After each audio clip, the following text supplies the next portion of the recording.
For several hours this past Sunday, April 19th, the U.S. conducted maritime interdiction operations against the Tuska, whose crew attempted to breach the blockade line.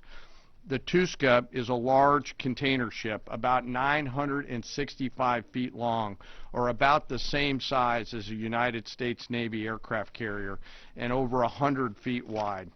The operation began about 4 a.m. Eastern Standard Time when the United States Navy destroyer approached her, and the crew and the vessel ignored warnings. And I've described how the destroyer force is operating in the area prior. Upon intercept and coming within visual range, American forces began to issue several clear and unambiguous warnings and inform the vessel and their crew that they were in a violation of the U.S. blockade and directed the ship to turn around.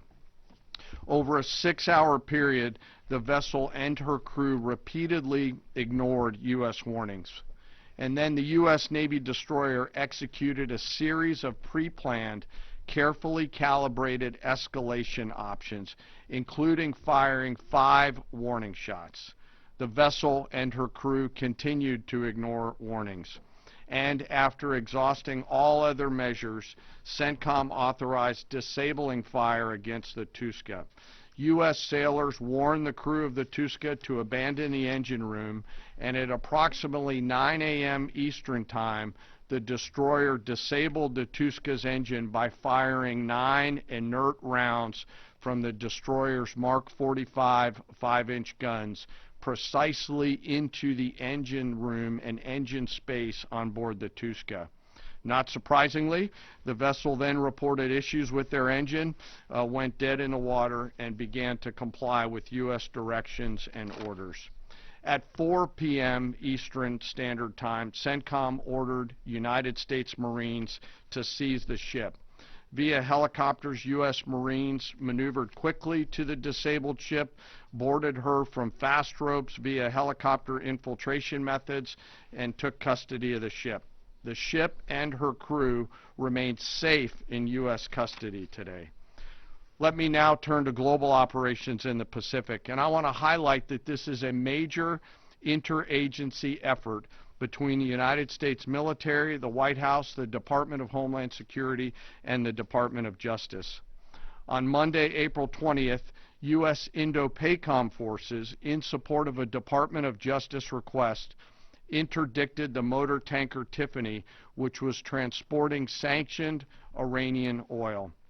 The Tiffany is a very large crude tanker, VLCC for short, and is also about the size of a U.S. aircraft carrier and capable of transporting approximately 2 million barrels of oil.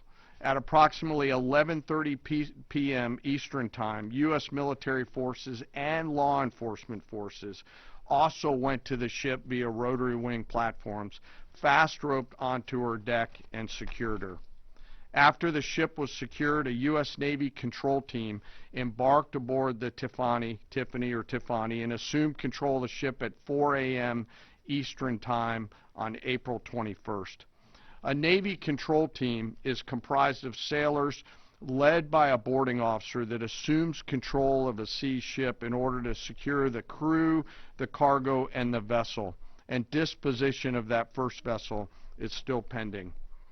The next interdiction occurred on Wednesday, this past Wednesday, 22 April, when Indo-PACOM conducted yet another interdiction, again at the request of the U.S. Department of Justice. This time, the stateless motor tanker Majestic X, also known as the Ponix, also in the Indian Ocean. This is again a VLCC, or very large crude tanker. At approximately 11 p.m. Eastern Standard Time, U.S. forces began the interdiction, again using rotary wing assets to get to the ship, got on board, and secured the bridge. Both ships, the Tiffany, the Majestic X, and their crews remain in U.S. custody. And we will continue to conduct similar maritime interdiction actions and activities in the Pacific and Indian Oceans against Iranian ships and vessels of the Dark Fleet. The actions by our service members and our law enforcement partners demonstrate the incredible discipline and dedication and professionalism of our joint force and highlight the global reach of American combat power. The joint force remains on ensuring the Iranian regime cannot harm our interests or those of our allies and partners.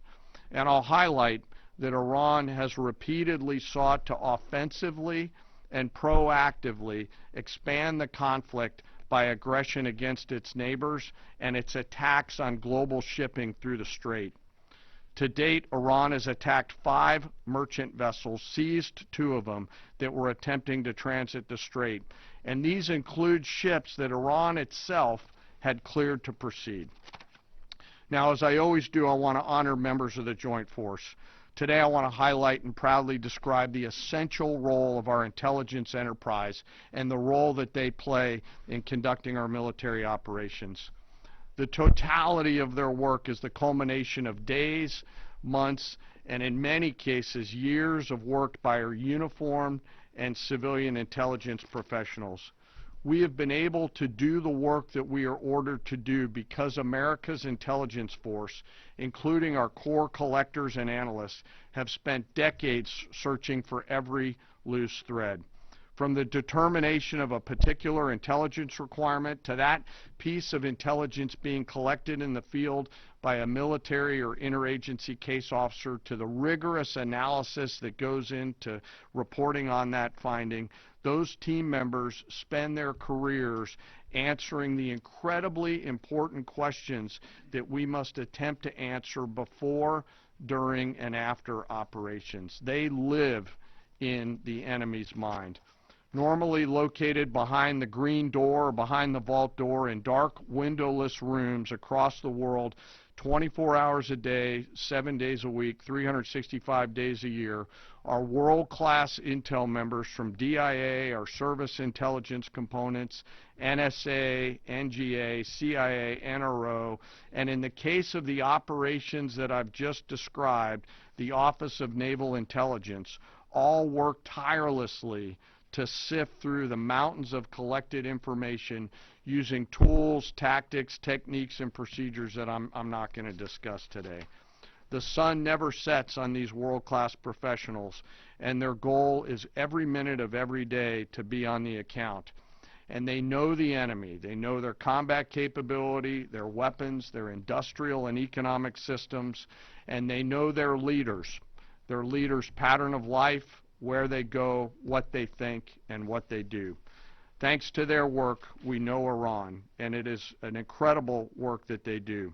Again, none of our operations that we've conducted during my time in this job could have been done without the service of these intelligence professionals. And the distance from those core collectors and those analysts to those Patriot crews who are defending U.S. forces forward or the fighter pilots is incredibly small. Every single day, as their mottos say, they are committed to excellence in the defense of the nation and to securing the future, and they're doing the work of the nation. Before I close, as I do every time, I want to highlight and remember our fallen. Today I want to highlight the 63 victims of the terrorist bombing of the U.S. Embassy in Beirut, which occurred 43 years ago, just a few days ago, on April 18, 1983. At that time, this was the deadliest attack on a U.S. diplomatic mission, and this was the first attack conducted by Iranian-backed forces on Americans. The suicide bomber detonated a vehicle-borne improvised explosive device out in front of the embassy, killing 63 innocent people, including 32 Lebanese, 14 visitors, and 17 Americans. And among those lost, members of the Joint Force to include 3 Army soldiers and 1 United States Marine. We remember their names: Sergeant First Class Richard Twine, Staff Sergeant Ben Maxwell, Staff Sergeant Mark Salazar, and United States Marine Corporal Vincent McMaw. Today we remember them. We carry on their memory and the memory of all our fallen, and remain grateful for their sacrifice and that of their families who continue to show us what courage looks like. As we continue to press forward and maintain these operations, the Secretary, the Joint Chiefs of Staff, and I are deeply humbled by the spirit, tenacity, and commitment and grit of the 2.8 million members of our Joint Force. The Secretary and I thank every member of the Joint Force engaged in this operation, every warrior who remains deployed or who is supporting from here at home. Thank you to and thank you to your families. Sir, I'll turn it back over to you. Thank you, Mr. Chairman. We'll take a few questions. Thank you. In your estimation, have there been increased or decreased instances of Iranian vessels either approaching or trying to breach the blockade the longer it is in effect? And another question about the mine threat. Has the mine threat been neutralized enough to facilitate freer flow in the straits? Well, to the second question, first of all, we are seeing vessels transiting. There are paths that are open. And part of what the President is threatening is ensuring if there's attempts to recklessly and irresponsibly lay more mines, we're going to deal with that. It's a violation of the ceasefire. So transit is occurring, much more limited than anybody would like to see, and with more risk than people would like to see. But that's because Iran is doing irresponsible things with small fast boats, crafts, like I said, with weapons on them. These are commercial ships, in some cases cruise ships that came through being threatened by these. So as far as breaching the blockade, it's been a pretty consistent. There were a number of ships at the beginning. Then you had the interdiction that the chairman described, where we took out the engine room and disabled that ship. I think that sent a very clear sign that this is not a fake blockade. This is a real, full blockade. We'll use up to and including lethal force if necessary. And that stopped, and other ships have taken note of that. So any ships that have attempted, there's been levels of escalation, but none that far, and they've turned around. Absolutely. Yes. Good morning, Mr. Secretary, Mr. Chairman. David Zier, Real America's Voice. To follow up on Alexandra's question, how big are these mine-laying boats? Can they be achieved from fast boats? And I wanted to follow up my last week question about as jet fuel stocks in Europe reportedly are only about 6 weeks left. They get most of their jet fuel from the Gulf. Have any European countries reached out to assist in cordoning off the strait and participating in escorts? I know there's a lot of talks. You saw I would call it a silly conference in Europe last week where they got together and talking about maybe doing something eventually when things are done. Those are not serious efforts yet. We would welcome that. We would welcome a serious European effort to do something about this strait and this passage, considering it's their energy capabilities that are most at stake. I think it's a wake-up call. It's a wake-up call for countries around the world. Either you have capabilities or you don't. Otherwise, you're at the behest of a country like Iran, and the only country that can do something about it is the United States military. Do you want to talk about the mines and the small crafts? They have a variety of smaller Boston whaler-sized boats. We have forces up there deterring and preventing them from continuing to do that, and we'll continue to do so pursuant to the orders of the Secretary and the President. But reckless mining like that is a violation of the ceasefire. To do that. And very unwise to do. Absolutely. Jerry. Thank you. Pope Leo has made some strident comments about the war in Iran, and the U.S. Conference of Catholic Bishops recently put out a statement suggesting that the war does not fit the requirements of just war theory. And I wondered if the Pentagon had thought about this war against the terrorist regime in Iran in terms of the framework of a just war, and if either one of you could talk about that. And then just my second question would be, the Pentagon recently, this week, gave well-deserved award upgrades to the members of Gulf Company 2-1 Marines who served at HKIA and Abbey Gate during the withdrawal and evacuation. I wonder if you Mr. Secretary, could speak a little bit about that and maybe give us a little bit more in terms of what to expect from this Afghanistan review in terms of further proper recognition and proper accountability. On the first question, Pope's going to do his thing. That's fine. We know what our mission is. We know what authority we have. We're very clear about that. We follow that. The orders of the President. We've got lawyers all over the place looking at what we're doing and why we're doing it and giving us every authority necessary under the Constitution and under our laws to execute it. So we feel very confident across the spectrum about what we're doing and why we're doing and the legal justification that we're following in order to do it. You mentioned the Marines at Abbey Gate. And what we've undertaken at this department is a historic Afghanistan review. So we have, over the course of months, reviewed what happened leading up to and including the events at Abbey Gate and the disastrous withdrawal in Afghanistan. There's never actually been a full accounting in this department of the decisions that were made. There's been sort of papered over congressional attempts, but never a real deep dive where we brought everybody in to talk about what happened and why it happened. That has happened. That review will come later this summer, and I think you'll find it to be probably the most comprehensive review this department has ever done about a single series of events. And it's because the cascading effect of what Joe Biden did in abandoning that mission the way that he did and that disastrous withdrawal had ripple effects for our military, for our country, and for the world. That's why reestablishing deterrence is one of the core pillars of what we've been doing at the War Department, is because the world looked at that disaster and made choices. Vladimir Putin made choices. Hamas made choices and saw that America wouldn't do anything about it. Houthis shot at ships. They made choices because Joe Biden and his administration were seen as feckless and weak. And that withdrawal was a part of what the world saw, people hanging to planes as we fled.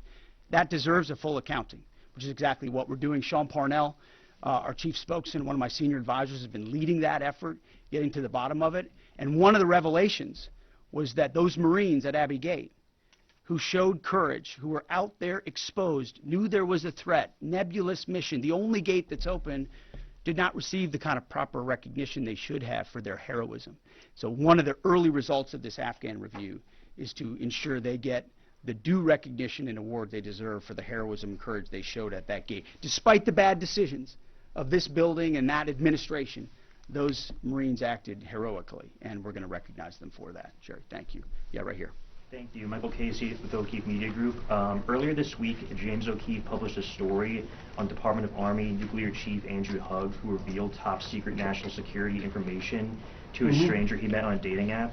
Will you defer Mr. Hugg for termination and prosecution? Yeah, he won't work here anymore. And given the revelations, It's an easy one. will any changes be made to the current anti-espionage training for all Department of War employees now, given this? Well, we're always on the lookout for CI threats, any internal threats, anyone talking out of school about things they should not. We take leaking very seriously here, informally or formally, which is why some of the reporting done by some of the people in here is incredibly problematic. They're willing to publish things based on classified information that would potentially harm those in harm's way, and we think them doing so is incredibly irresponsible and unpatriotic. And it would encourage members of the press to think twice about the lives they're affecting when they publish things in their publications like the New York Times. Yes, right here. Was the TUSCA carrying single-use equipment to China? Sir, so I'm sorry, the question's right here. Thank you. Ryan Morgan with the Epic Times. Earlier this week, on that topic, there was a report, I believe, with the Washington Post that the Pentagon had briefed Congress that it could take up to 6 months to fully sweep the Strait of Hormuz for mines. I was wondering if you could comment a little bit more on the specifics of the timeline, the range of time that it could take, and then just a general idea of how many mines have been placed. We would not speculate on a timeline. I saw that report. It was based on, again, another leak from a closed-door session which was supposed to be classified, and apparently, allegedly, that was something that was said about we feel confident in our ability in the correct period of time to clear any mines that we identify, and would encourage other countries to be a part of such an effort as well. But we're tracking that very closely. Mr. Chairman, do you want to add anything to that? No, sir. I think you covered it. Right here, new members of our press corps here. Jacob Wasserman with TMZ DC. We have two questions. I'm going to ask the first. My colleague will ask the second. You know, I've heard you talk a lot about bombing. We'll see. Sorry? We'll see. Okay. I've heard you talk a lot about bombing people and places. And when you give these orders to carry out this extreme level of violence, what's going through your mind and your body? Do you have like an adrenaline rush? Are you scared? Do you feel like you're on a power trip? Just walk us through and paint us a picture of what it feels like mentally and physically. It's a very TMZ question. My only thought process is to ensure that our warfighters have everything they need to be successful, defeat and destroy the enemy, and they come home. I want them to feel empowered, to have every authority they need within our rules and within our law to bring maximum violence to the enemy. Because war is violent, war requires doing difficult things, but I want our people to feel empowered, so it's our guys that come home and their guys that do not. And Sure, second I'll give you question, one chance. Charlie Cotton from Team ZDC. You changed the Department of Defense to the Department of War. Would you consider changing the name again to the Department of Peace, since that's what we're all after? Well, that's the pursuit. It's a great question, actually. You go from defense to war because you want to be proactive about peace through strength. And really, I gave a speech in front of generals about what the ethos of the War Department is all about, because I wanted to go through every echelon of this department. It means something. It's not just words. And when you fight a war the right way, the idea is on the other side you bring about peace. That is what we'd like to see the most. In fact, I once did a video about the one institution that should win the Nobel Peace Prize every single year is the United States military, because we are the guarantor of the safety and security, not just of our country, but of a lot of people in this world. Last question. Yes, sir. Thank you very much, Mr. Secretary. I do appreciate your time. Since February 28, 725 drones and missiles have hit the Kurdistan region as your loyal ally, killing 22 people and injuring 100 others. Even after the ceasefire, Mr. Secretary, 20 more attacks were carried out. My question is, does that ceasefire include Iraq and the Kurdistan region? And really, what is your clear policy toward proxies? Why I am asking this question, by President Masoud Barzani's statement, 5 times targeting his office, even targeting President of Kurdistan region residents in the Hope City. We watch it very closely, and that area and those folks, the Kurds, deal with a lot of what the IAMGs or the proxies are capable of doing. And a reminder of the reverberating effect of this Iranian regime. It's not just what it does to its own people, killing 45,000 of its own citizens just recently, but it's also the terror they've brought to the region. And so getting a good deal and making sure they can't wield a nuclear weapon over top of those proxies is why this mission is such an important one. Thank you very much. Appreciate it. Thank you.